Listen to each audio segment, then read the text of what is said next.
Só tá pegando meu áudio.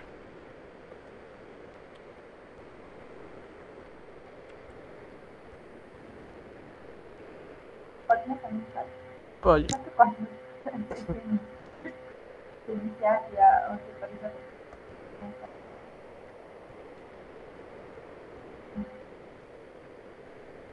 Ai, meu Deus.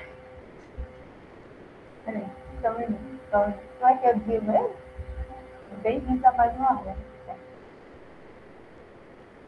Olá, bem-vindos a mais uma aula do projeto de extensão Alguns Estudantes em Ensino de Física. Essa é a aula 5. A gente vai falar um pouco sobre lentes esféricas e delgadas e instrumentos ópticos. Né? A gente já sabe, né, que o projeto é desenvolvido por Aline, Douglas, Clarice e Eugênio, e orientado pela professora Camila. É uma parceria da UFB junto com a equipe do Dr. Luiz da Coisa.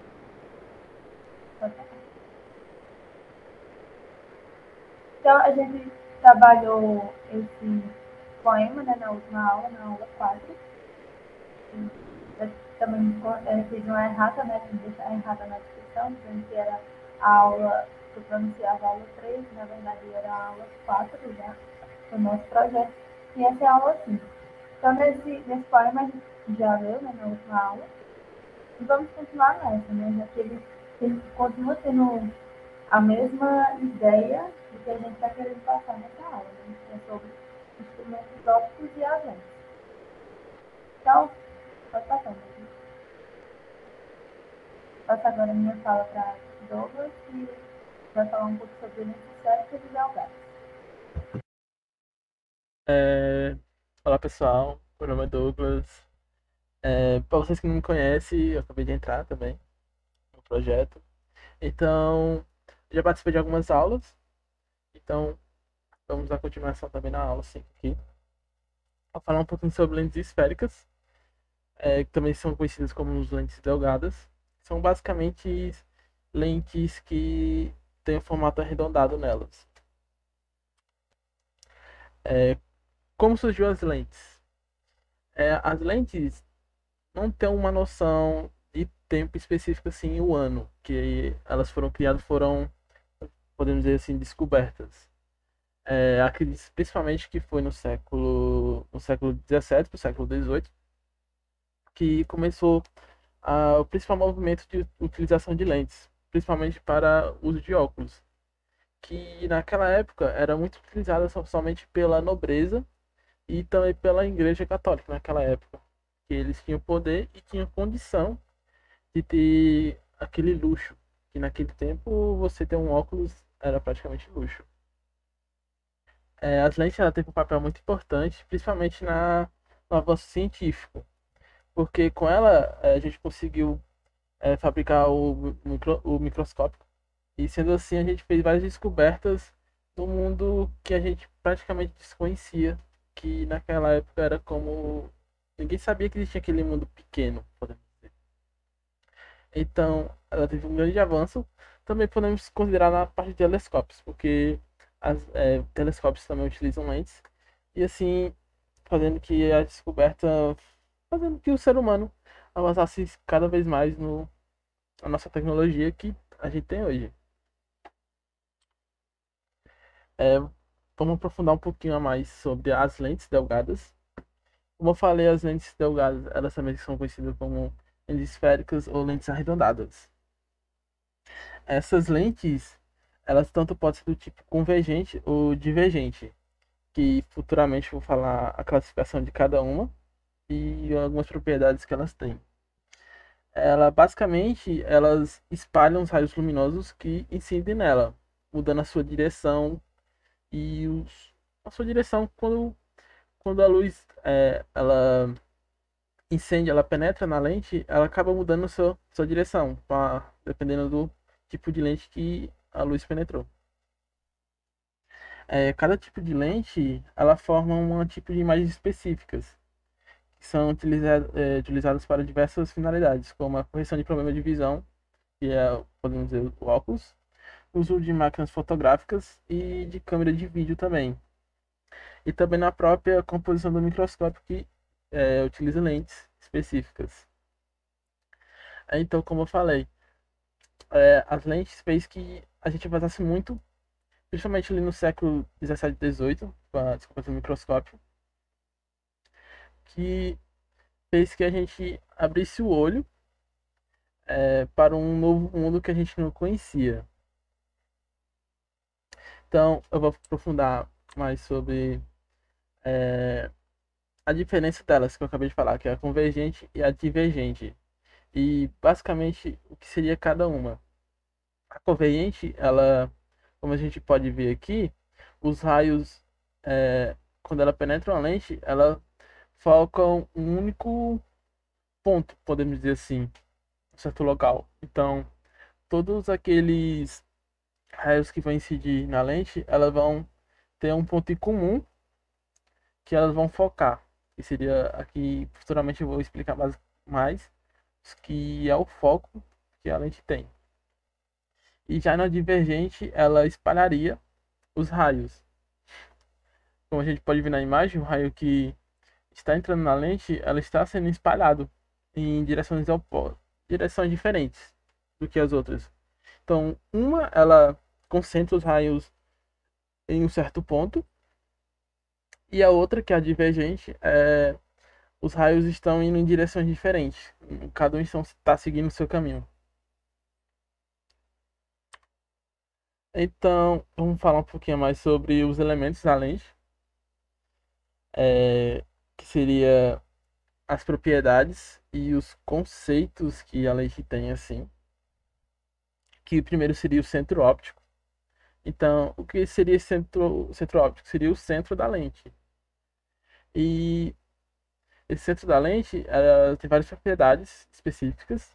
E uma delas que eu vou citar é que quando um raio luminoso ele vem e passa pelo centro óptico, ele não acaba se desviando. Ele não desvia, ele vai reto.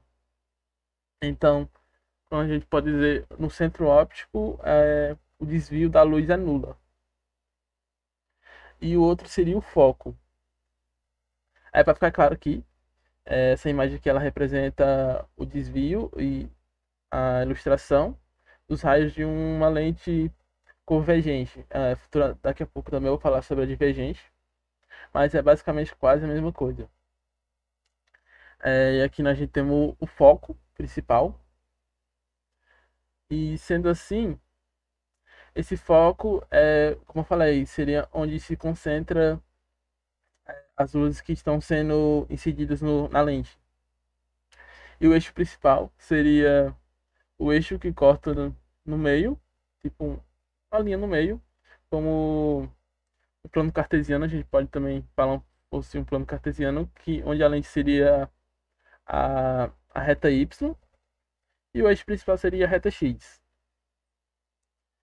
E já o ponto antiprincipal, ele ficaria atrás do foco, que seria aqui. Ele também tem todos os dois lados, basicamente. Eu vou fazer uma ilustração aqui para vocês verem melhor, que naquele quadro eu não consigo fazer uma lousa, tipo uma crentinha. Então, falar um pouquinho mais das propriedades. No caso, vamos supor isso aqui seja a lente e isso aqui seja o eixo principal, que está cortando ao meio a lente. Vamos supor que seja no meio aqui e, e aqui seria o centro óptico, que é classificado por O, Ozinho. Em seguida vem o foco e o foco do objeto e o foco da imagem. A gente chama de F'. O foco do objeto é por F normal, e a imagem é F'.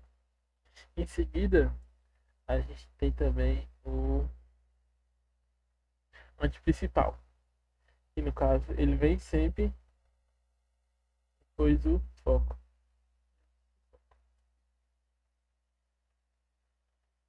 principal. E o antiprincipal, ele é o dobro do valor do foco. No caso, o foco a distância do foco à lente. A gente pode falar que é valor. E esse principal tem dois F, que seria o dobro de F, a distância dele. Então, basicamente seria assim a propriedade dividida.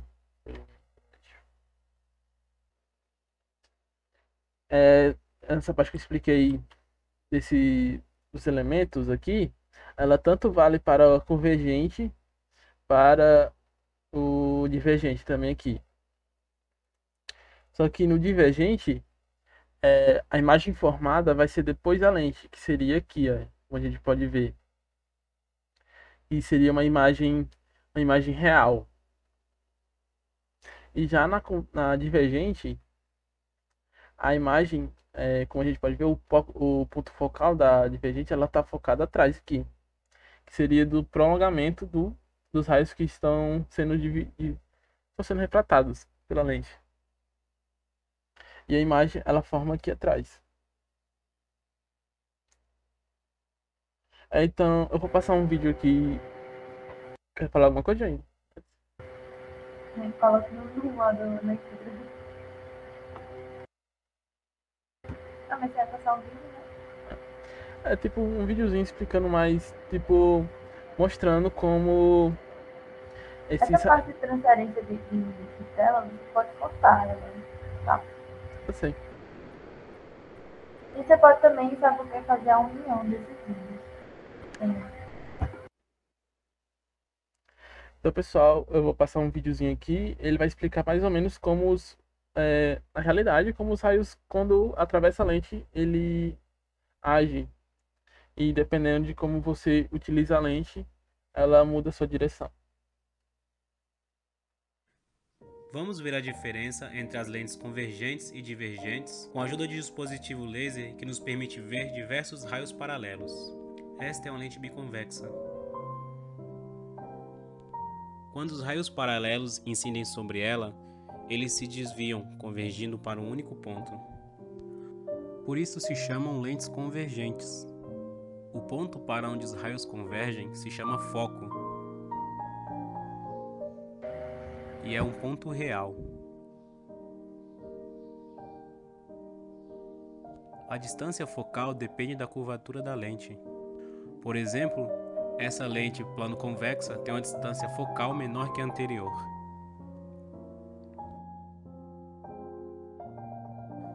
Em outros tipos de lentes, a luz se comporta de maneira diferente. Esta é uma lente plano côncava. Os raios paralelos não convergem a um ponto, mas se separam. Por isso elas se chamam lentes divergentes. A prolongação dos raios divergentes atrás da lente determina o foco, e é um ponto virtual.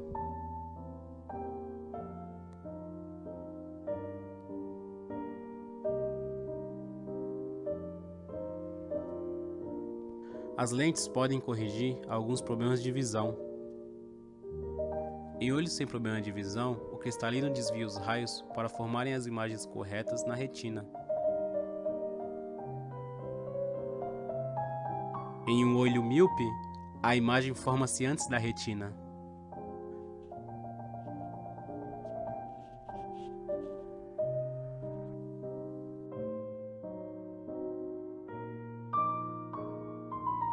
Sendo solucionado com a lente divergente.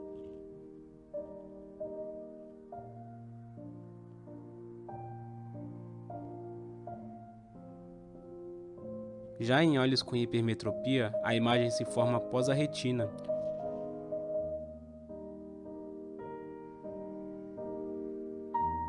Corrigindo o problema com uma lente convergente.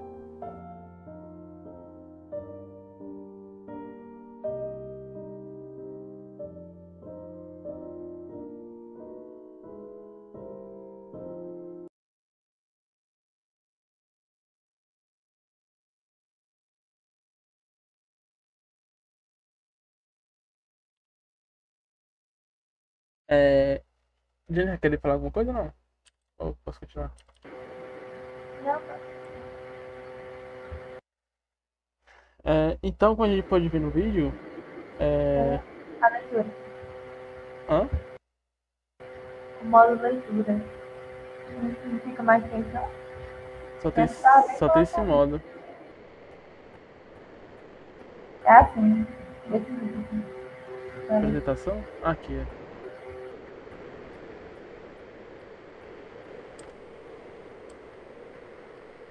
Pronto. Então, como a gente pode ver no vídeo, a utilização de diversas lentes pode tanto beneficiar o ser humano como na, na ajuste da sua visão.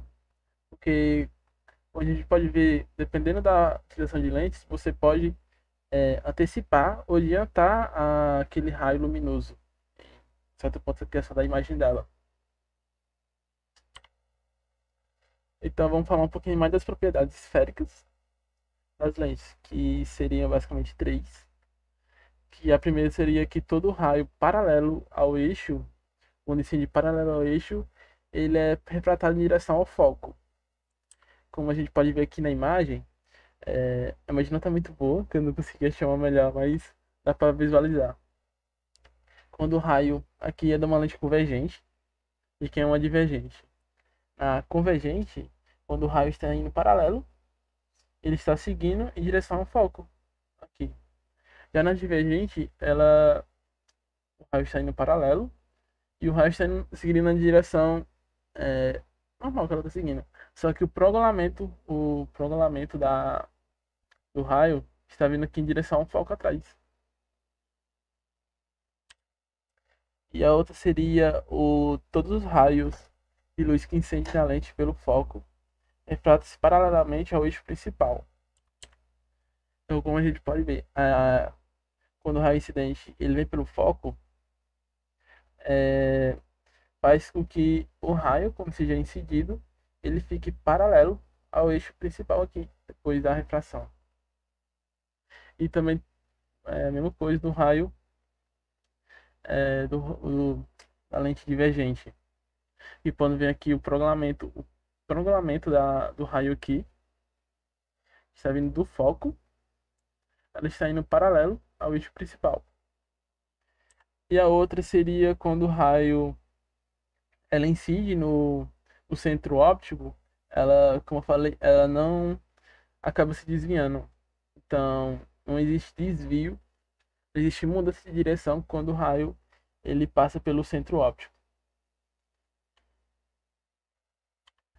Vamos falar um pouquinho sobre o estudo analítico, sobre as lentes esféricas, vamos falar um pouquinho mais sobre a distância focal da lente. E o que seria essa distância focal da lente? Seria a distância do foco à lente que a gente vai calcular, que é dada por F. E esse pezinho da equação seria a distância do objeto, a lente, e a da imagem, a lente que é da imagem seria esse P, linha, e do objeto seria o P, normal. Futuramente vou fazer uma questãozinha falando mais sobre essa equação, colocando do zero. E partindo aqui, vamos falar sobre o aumento linear transversal. Que esse aumento linear transversal seria a distância entre o eixo principal e o raio que está sendo incidido, ou o objeto. Assim. Ela é dada por A, aumento linear, que é igual a tanto o tamanho da imagem dividido pelo tamanho do objeto, ou também menos a distância da lente à imagem dividido pelo a distância do objeto à lente. Eu trouxe essa questãozinha aqui. A gente vai falar um pouquinho mais a respeito dela. A gente vai.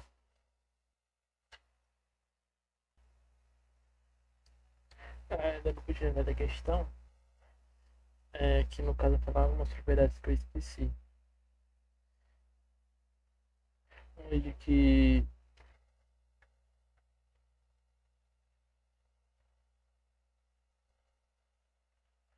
A distância focal, ela tem algumas propriedades. Quando o f, a distância focal, for maior que zero, ela vai ser uma lente convergente. Quando o f for menor que zero, ela vai ser uma divergente. Divergente. Então é só olhar assim o resultado com a questão já der a distância focal e ela for negativa, ela vai ser divergente. Se já for positiva, vai ser convergente. E todos os valores da distância do objeto pela lente que está convergente vai ser positiva. Então a gente tem aqui o P é igual a mais 60.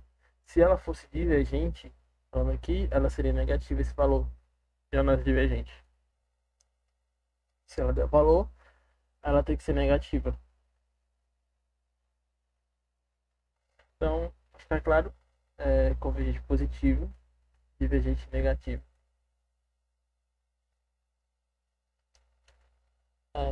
Deixa eu só apagar aqui.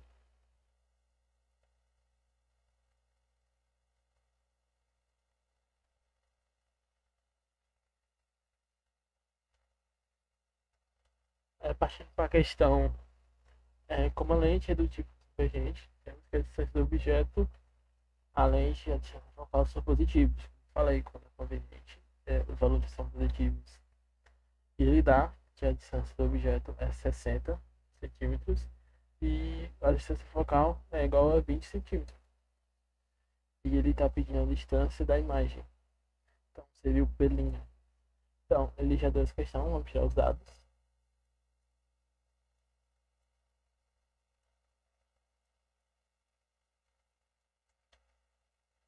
Então, a gente tem o PIA igual a 60 e a distância focal ele deu que é 20. E lembrando da equação que a gente viu ali no episódio anterior, vendo que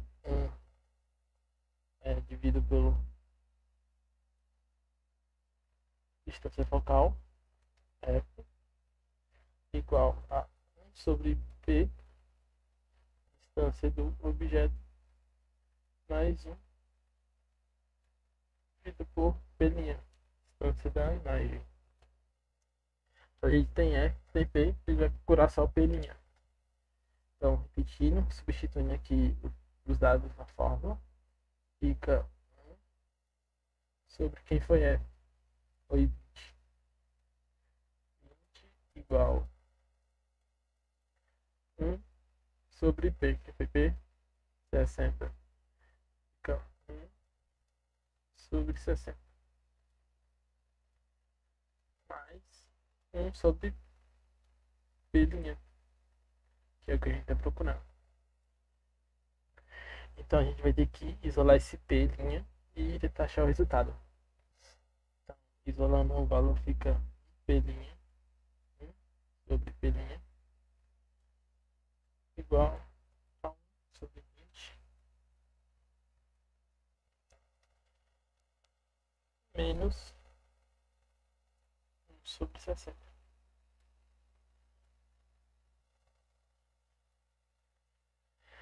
Então, o que a gente faz agora?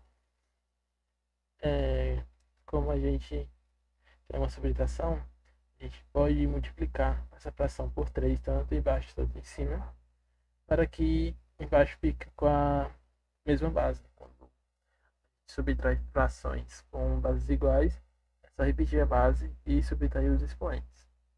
Então, vamos tanto multiplicar em cima e embaixo por 3, que vai ficar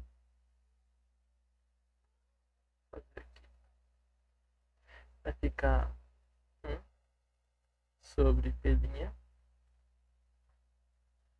igual a 3 sobre 60 menos 1 sobre 60.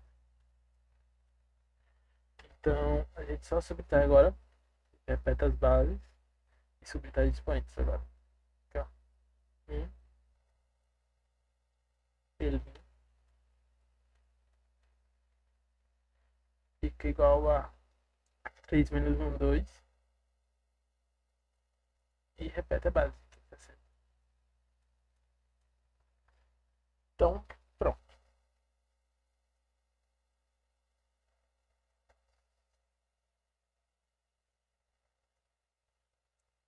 A gente tanto pode fazer três cruzes extremos, ou tipo pegar quem está embaixo da fração e colocar em cima, e quem está em cima colocar embaixo e fazer a soma. Então, tanto faz. Eu ficaria fazendo, falei, colocando quem está embaixo em cima, e quem está em cima coloca aqui embaixo. E aqui também. Você só pode fazer isso porque tem um valor de igual e são duas frações. E você tem que fazer uma que tem que fazer na um e uma fração você tem que fazer na outra. Fica P sobre 1, que dá P', fica 60 dividido por 2, que dá P igual a 30.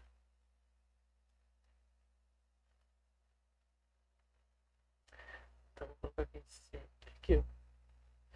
Que P' foi igual a 30 centímetros.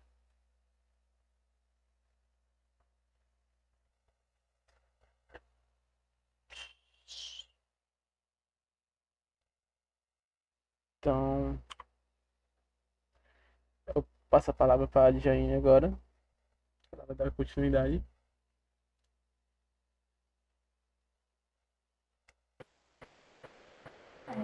Bom, falando agora um pouco sobre os instrumentos ópticos, né? A gente já viu bastante coisa, a gente já viu sobre as lentes. Aí tem que pensar falando agora um pouco sobre os instrumentos ópticos, né? A gente já viu bastante coisa, a gente já viu espelho, espelho plano, espelho esférico, lentes, agora com nessa aula, né? Com Douglas. E agora a gente vai falar um pouco sobre a aplicação dessas ferramentas, né? Alguns instrumentos. Pode passar, né?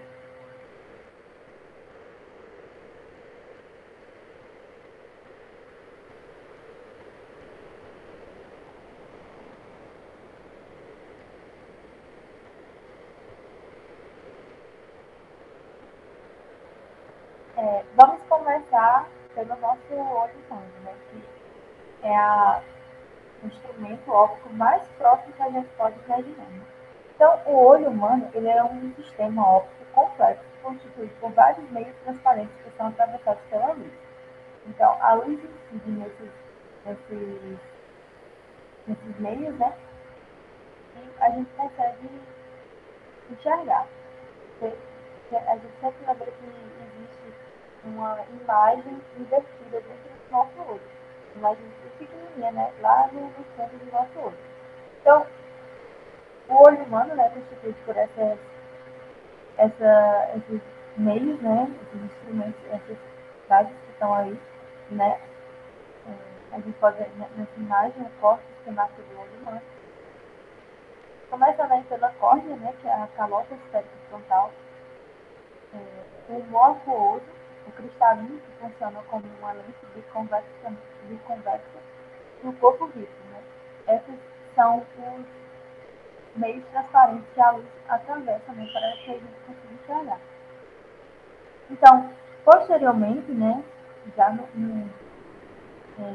no lado oposto ao cristalino, você pode olhar onde tem esclera, coroide, retina, ela é a calota esférica posterior, né? Ela é opaca e ela é composta dessas três camadas, né? Esclera, coroide e retina. Essa parte é como se fosse um plástico, né? Translúcido e forma a imagem ao contrário, né? Invertida.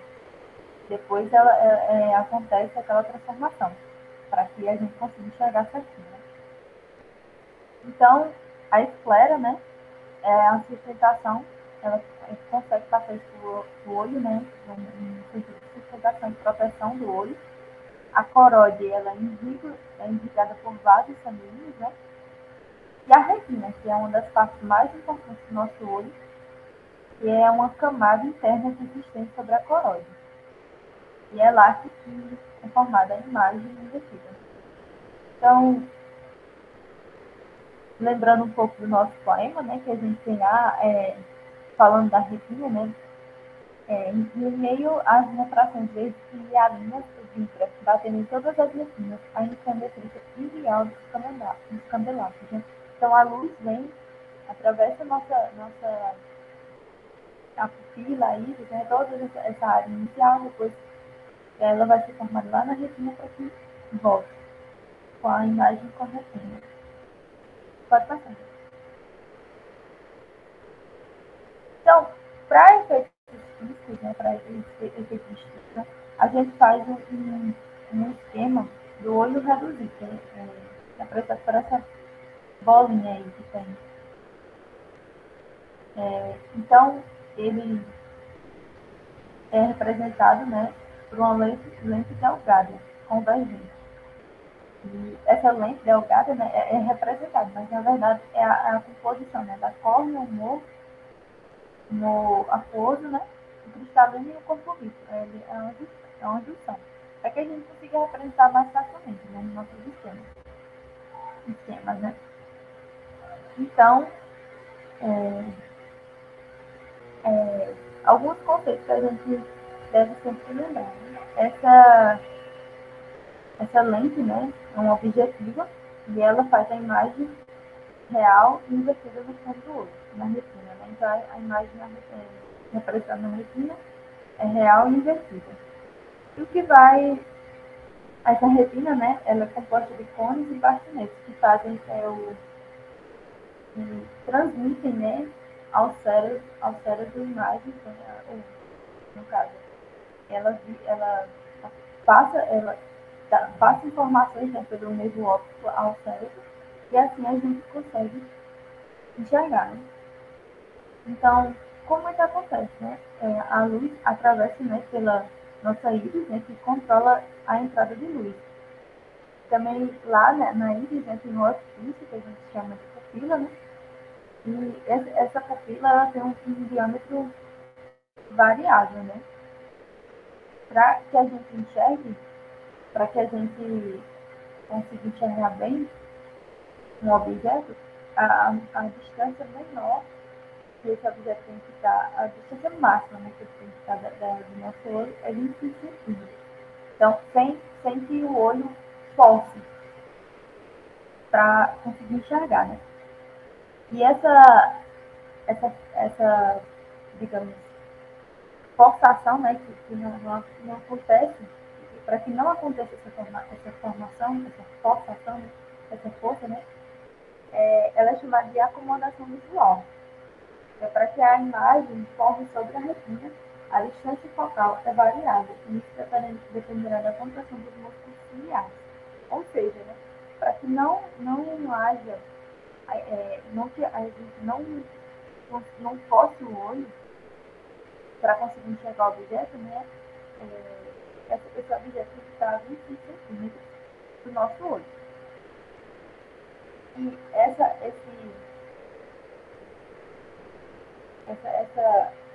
acomodação, né, vai ser definida pela contração dos músculos ciliares, né, que são os músculos entre os nossos olhos. Pode passar, meu filho. Então, como a gente viu no slide anterior, né, a visão normal acontece como está nesse primeiro quadrinho, né, a visão normal. Né?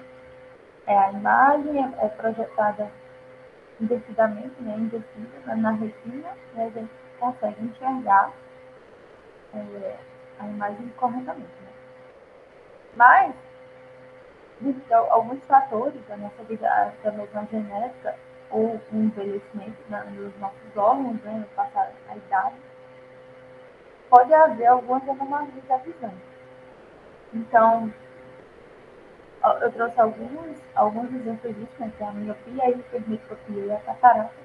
São anomalias bem conhecidas, geralmente bastante gente tem, né? Uma grande parte da população, né? Se não tem algumas outras doenças podem ser desenvolvidas. Então, essas três que eu achei bem relevante trazer para essa aula. Então, a miopia, né? É aquela pessoa, né, que não consegue enxergar bem de longe. E por que isso acontece? A gente percebe que no olho normal a imagem é feita, né? A imagem real é feita na retina. Quando a gente tem miopia, vocês já têm que para essa bolinha azul, no quadrinho da miopia, é que a imagem ela é formada antes, como vocês viram até no vídeo, né? Se passar ainda depois. Ela é formada antes da retina. Então, é como se a visão fosse forçada a enxergar, né? Aquela acomodação visual, ela tem que ser mais pensada, né? Então, por que isso acontece? Né? A distância que uma pessoa míope pode enxergar sem esforçar, né? Sem forçar a vista, né? Falando bem coloquial, quando é no olho normal, essa distância ela é infinita. Então, a menor 25 centímetros do seu olho para o infinito. Já na miopia, isso não acontece. Essa distância, ela é finita. Então, a gente tem que pensar nisso, né? Então, a correção é realizada com divergência. Sim, eu esqueci de mencionar que uma pessoa míope enxerga como vocês estão vendo ali, as pessoas na praia. A correção é realizada com divergência, né? E a gente pode fazer isso, né, através dessa fórmula aí, né, em que essa é a distância focal, PR é o ponto remoto dos olhos, ou seja, o ponto onde está sendo produzida a imagem numa pessoa com miopia, né? E elas são iguais de modo.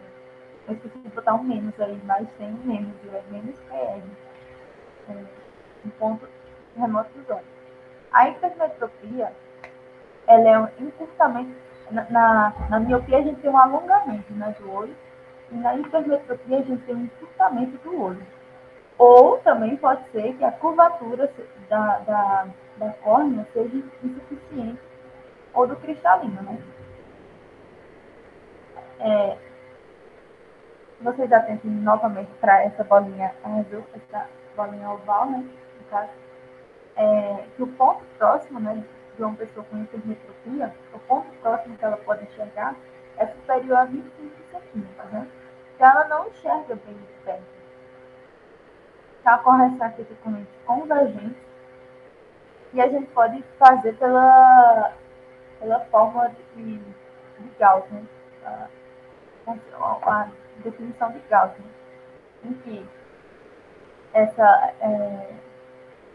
fórmula, né, fica desse jeito aí, né? Onde o F é a distância focal, esse 0,25 é a distância, né? No caso, a gente tem que transformar em metros. O 25 centímetros, né? Que é o ponto próximo, que a pessoa com hipermetropia pode enxergar. E PP, né? Que é a distância do ponto próximo. Então, no caso, esses aí são doenças, né? São anomalias causadas pela projeção da imagem, né? Da construção da imagem, como a gente vê na última aula, para quem viu, né? A construção da imagem. Então, a gente percebe que isso está relacionado a essa construção dessa imagem. Se ela é na retina, é uma visão normal. Se é na miopia, ela é anterior à retina. E se ela é hipermetropia, uma pessoa com hipermetropia, né, ela é depois da retina. Fantasiosamente, né? Para uma doença como a catarata, aí a gente já está falando de outro fator, né? Que é o cristalino. A catarata nada mais é, né, que a perda da transparência do cristalino. Então, o cristalino começa a se borrar. E essa correção é feita somente através de cirurgia. onde se retira o cristalino e substitui por uma lente intraocular. Então, a forma como a catarata atinge a pessoa, né, é como está representado aí nessa bolinha, nesse olho. Né? Pode passar. Instrumentos de observação.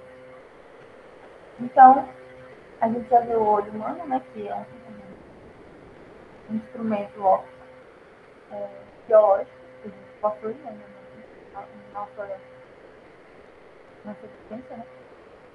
E agora os instrumentos de observação. O que são os instrumentos de observação? São instrumentos ópticos que fornecem uma imagem virtual, uma imagem final virtual do objeto. Né? Então, ela possui essa característica, né? Então, eles são subdivididos em instrumentos de aumento e instrumentos de aproximação. Os instrumentos de aumento, eles produzem uma imagem virtual maior que o objeto. Já os de aproximação, elas são aqueles que a imagem formada não é maior que o objeto, mas sim vista de um ângulo de vídeo maior. Então, para os instrumentos de aumento, estão incluídos a lupa e o microscópio óptico. Existe também o microscópio eletrônico. Né? Já para os de aproximação, a gente está falando das lunetas. Né? Então, equipamentos bem para observar mais coisas maiores, né? Digamos assim. Pode passar.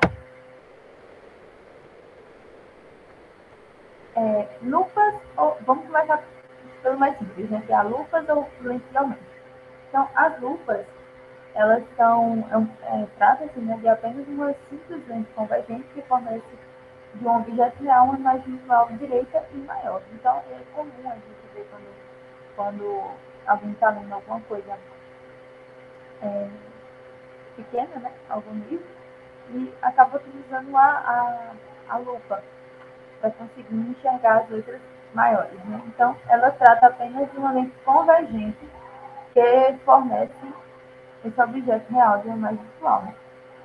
Então, quando a lupa e o objeto são fixados às postas-chave, então a gente está chamando, a gente trata, né, de um microscópio simples. Então, quando está fixado. Né? Então, como é que isso acontece? Né? Então, a gente percebe nesse esquema, né, de formação da imagem da lupa, que o objeto está situado entre o foco e o foco-objeto é a lupa. Né? Então, vocês podem perceber que a imagem é formada nessa imagem aí, né? A imagem é formada de forma maior. Então, ela tem que ficar entre o objeto situado, entre o foco, o objeto e a lupa. Né? Aí eu trouxe esse objeto, esse projeto caseiro, né, que utiliza a lupa. Isso é a gente poderia falar mais à frente, né, em outros instrumentos de projeção que a gente vai ver. Mas esse é um projetor caseiro que pode ser produzido através de uma lupa. E ele garante algumas imagens, né? A gente pode montar até um cinema em casa. Eu vou deixar na descrição do vídeo algum vídeo demonstrando como é que constrói esse projetor. Pode passar. Microscópio composto, né? Então, como a gente já tinha visto, né, o microscópio simples, que é composto apenas por uma lupa e um objeto, que são fixados no suporte, né? Se eles estão estáveis, então a gente tem um microscópio simples. E agora a gente vai ver o microscópio composto. Composto, né? A gente já pode imaginar, deve ser composto de uma ou mais coisas. Então, o microscópio composto ele contém duas lentes convergentes associadas coaxialmente. Então, coaxialmente, o que significa? Né? A gente já tem medo, né? Coaxialmente significa eixos coincidentes. Então, os eixos dessas duas lentes, elas coincidem. Como vocês podem imaginar ver nessa imagem, de formação da imagem de aumento linear do microscópio composto. Então, ela é composta por duas lentes. Não são localizadas essas lentes, né? A próxima ao objeto ela é chamada de objetiva. E você imagina, a objetiva, próxima ao objeto. E a segunda é uma lupa denominada ocular. Então, ela é lupa ocular, né? Então, como a gente já viu anteriormente. Com a qual observamos a imagem fornecida pela objetiva. Então, a que está próximo do objeto, ela produz uma imagem e a gente consegue visualizar ela com a ocular. Então, vocês podem visualizar nessa imagem onde está o objeto, né, da esquerda para a direita.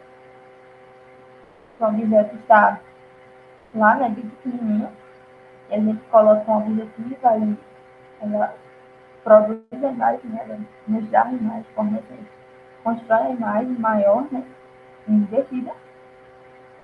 Ele coloca um ocular próximo ao nosso olho e essa ocular visualiza a imagem que é produzida pela objetiva. Então, a gente consegue visualizar o objeto que está querendo ser visto, né? Então, a gente pode trazer algumas formas para definir isso, né? Que é essa do aumento linear transversal, que o aumento linear transversal é daquela imagem 2, né? Que é a imagem produzida pela lente ocular, né? E pelo tamanho do objeto, né? Então, o aumento linear transversal A é dado pelos produtos aumentos lineares transversais da objetivo e da ocular, né? A gente pode ver nessa forma de baixo, né? Então, para exemplificar, a gente tem esse microscópio composto, né? Aí do lado. Pode passar, né? Sim, vale salientar também, né, que os microscópios ópticos, né, eles aumentam em 300, 2000 vezes. A gente acha que é uma coisa mentira, né? Na verdade, tem microscópios muito melhores, né, que hoje a tecnologia, né, avançou, e a gente tem os eletrônicos, que conseguem aumentar em quase 100 mil vezes o tamanho da imagem, né? Então, outro exemplo de instrumentos de observação são as lunetas. A gente tem as lunetas astronômicas e as lunetas terrestres. Como funcionam essas lunetas, né? As lunetas são instrumentos destinados à observação de objetos distantes. Então, diferente do microscópio, né? A gente imagina uma coisa bem... A gente já começa a pensar, né, no céu, né, no Galileu, observando as estrelas, coisas, né? Então, lunetas astronômicas, né? A gente pode observar a formação da imagem na luneta astronômica. Então, elas constam essencialmente de duas lentes convergentes simples ou compostas, a objetiva e a ocular. E já as lunetas terrestres, a gente pode observar também aí, né, a formação dessa imagem na luneta de Galileu, que há várias formas, né, de fazer a transformação. Então, a gente tem que diferenciar o que é porque existem as lunetas astronômicas e as lunetas terrestres. As lunetas astronômicas, elas não dão uma imagem invertida. E por isso, porque não faz muito sentido, né? A gente vê uma coisa de longe, não tem muito necessidade de estar reinvertendo essa imagem para a gente conseguir visualizar de forma correta um objeto, né? Afinal, a gente está observando uma estrela, essas coisas. Aí, para que isso não acontecesse, né, construíram-se as lunetas terrestres, que fazem essa conversão da imagem. E uma delas é a luneta de Galileu, que converge a imagem dessa forma. Então, a luneta terrestre é adaptada para tornar direita a imagem final. Então, essa luneta de Galileu, né, utiliza uma lente invergente de pequena distância focal, como a ocular, para fazer essa distinção, né? Já que existem outras também, Mas essa de galeria é a mais conhecida. Pode passar. Instrumentos de projeção. A gente já pensa no quê? No projetor, na câmera fotográfica. Então, instrumentos de projeção. São aqueles que fornecem a imagem real, né? Diferente dos instrumentos de observação. Então, eles nos fornecem uma imagem real que pode ser projetada sobre um anteparo, uma tela ou um filme. Como a gente falou em uma das aulas, que a gente já não me recordo mais, mas a gente falou do cinema, né? Então, para começar, né, a câmera fotográfica. A câmera fotográfica, né, aí a gente tem um sistema bem simples, né, da câmera fotográfica, como ela é. Então, a imagem da câmera fotográfica, ela é real e objetiva. Então, ela é basicamente composta por uma câmera escura, provida de uma lente objetiva, né, e pelo filme, posicionado na parte oposta da objetiva, que é uma lente convergente, né. Então, passando para essa aí é uma câmera fotográfica, né, apenas com bem simples, né, e que contém apenas um filme, um filme e uma câmera escura com objetivo, uma coisa bem simples, né. Mas as câmeras que a gente comumente usa atualmente, as lentes delas, né, elas são mais aprimoradas, digamos assim, é uma combinação de lentes. Então, pode passar, a gente observa que a câmera digital ela é bem mais complexa, né? Então, no lugar do filme, há um sensor, né, de células sensíveis à luz. Então, essas células, né, elas produzem sinais elétricos que são transformados em sinais digitais, que são armazenados na memória. Então, o dispositivo que substitui o filme fotográfico em uma câmera digital é conhecido como CCD. E aí sua mãe não deixa no pouco, porque não tem. Então,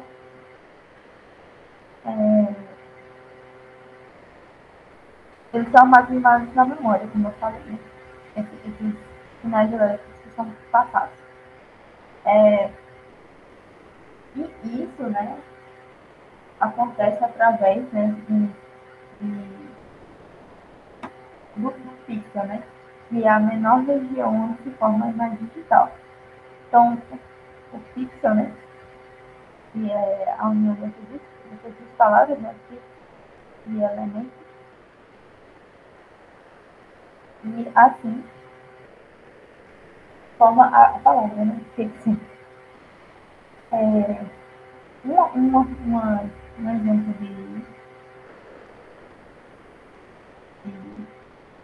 imagem, né, de objeto que foi produzido seria a foto, né? A foto, ela é composta por vários pixels, né? Então, é assim que a gente tem a foto. E o que acontece, né, nesse CCD? Ele converte a intensidade de luz em dados digitais armazenados em bits e bytes. Então, essa é a funcionalidade da câmera fotográfica no caso digital. Já o projetor, os projetores eles constam, né, fundamentalmente de uma lente convergente com um objetivo, que fornece um objeto bem iluminado, slide fino, uma imagem real e objetiva. Que a gente pode observar nesse esquema, né, do projetor de slide, que é muito utilizado nas aulas, né, quando eram presenciais. Então, o projetor possui um espelho côncavo atrás da lâmpada, né, e aumenta a intensidade da luz que ilumina o objeto. Quer dizer, esse espelho côncavo, né, ele consegue aumentar a intensidade da luz que ilumina esse objeto. Pode passar. E nós temos agora o retroprojetor, né? O retroprojetor, ele é um equipamento, digamos, meio antigo. acredito que veio anterior ao projetor. Então, o retroprojetor ele fornece a imagem em objeto como um desenho ou texto impresso em uma lâmina transparente, comumente denominada transparência. A lente de Fresnel é muito facetada, construída de modo que todas as facetas tenham a mesma curvatura. Assim, ela apresenta a mesma distância focal e a mesma exigência de manejo de curvatura contínua, mas é muito menos espessa. Com isso, além de ser mais leve, a lente de Fresnel produz menor perda de energia luminosa. Então, a gente pode ver nesse esquema, né, o funcionamento do retroprojetor. E é basicamente, né, a projeção de imagens em uma tela. Eu vou passar um vídeo bem legal para vocês que fala sobre a questão esse instrumento, né, esse sistema, né, utilizado para o teatro.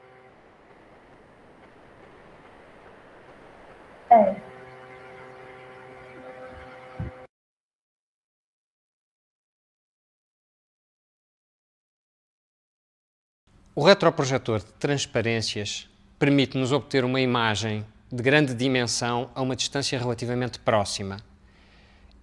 É uma máquina que foi feita para trabalhar em salas que já têm alguma luz natural e por isso tem uma grande potência luminosa também. Tudo aquilo que nós colocarmos no tabuleiro do retroprojetor permite-nos obter essa imagem ampliada e com uma definição extraordinária. E por isso, eu vou agora mostrar-vos algumas das estratégias que uso para criar imagens com sombras projetadas. Por exemplo, se utilizarmos alguns pequenos ramos que colecionamos no nosso passeio ao parque, conseguimos representar muito facilmente uma floresta. Mas os pequenos objetos do cotidiano, utilizados com alguma criatividade, também nos permitem criar imagens. Por exemplo, estes dois brincos podem ser a base para a construção de uma cara.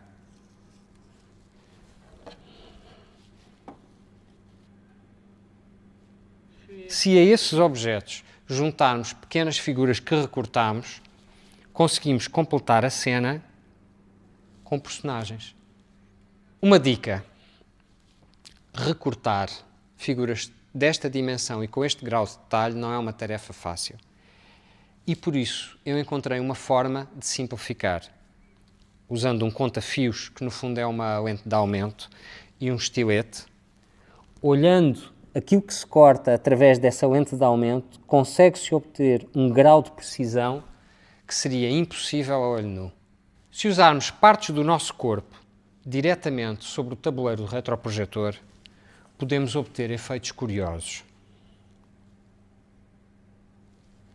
E se nos colocarmos em frente da lâmpada do retroprojetor, com a projeção da nossa sombra, em articulação com algumas dessas imagens recortadas, podemos obter efeitos de escala muito interessantes.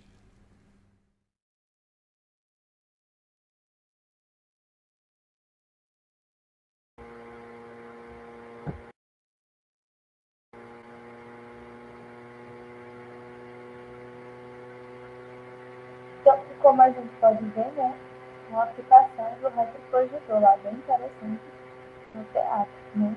Bem simples, mas capaz de produzir imagens bem legais que a gente produzir no espetáculo, né? Então, é tudo.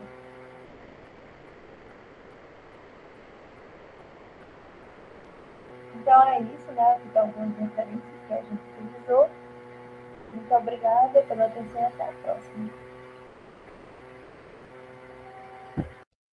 Tchau, pessoal. Até a próxima.